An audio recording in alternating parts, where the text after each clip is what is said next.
Morning, everybody. Hope everything's going well for everybody. Welcome back to the channel. My name's Ron. Getting ready to fix up a hitch for my tractor that will move my gooseneck when I'm in a tight space. That way I can maneuver it a lot easier with the tractor than I can with the truck. So I had done a previous video on putting a receiver on my loader bucket, but as what turned out on that was, I noticed the bucket flexed a little bit when I posted that video on YouTube. I looked at it a little closer and I could see it flexing just a little bit, so I don't want to mess up my loader bucket. So what I did, I'm going to be using this, which goes to my 3-point hitch. Of course, the upper link goes in here, and the lower links, of course, on each side. And I got this set up with this ball right now to move my, it's a 2-inch ball in there, but I need a 2 and 5/16 ball for the gooseneck, a bigger ball. So what I'm going to do is, I've cut me a piece of tubing here, and I'm going to, you can see my hole there. I am going to drill that out, put my ball down in there and weld that to, once I get this all welded, I'm going to drill that hole first, of course. Then I'll get all this welded up. I'm going to come up on each side with a plate, weld that on each side of that, weld all this together. I'll have my hole cut. We'll have to cut some holes in this plate in order to match up to my holes on the where the upper link goes. So we'll get that. That should work better. It's going to be a little bit higher. Be a lot easier to get into the gooseneck than a receiver, because a receiver will stick out here and it'll be too much pressure. This way I have all the pressure right here on the 1/2-inch metal that I have for the structure of this 3-point hitch bar. So I'll get started on that, and we'll get her going, and let's see how it turns out.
pretty decent.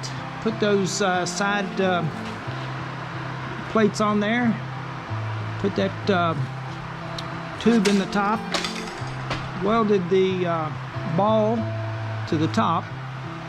Since I'm not going to be taking it off, there's no way to get the nut in there anyway once you put that tube in there where those arms are going up the side. So it came out pretty decent. So all I have to do now is clean it up, paint up the weld beads, get them covered so they don't rust, clean up a little bit more on it, and that'll be it. But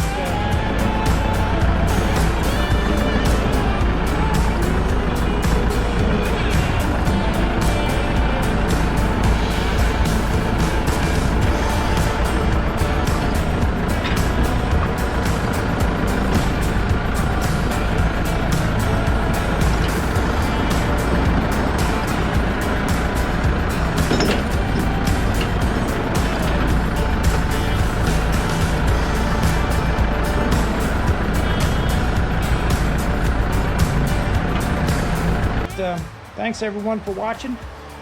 Enjoy everyone's day. Summer's almost over with, guys. So let's get out and do something.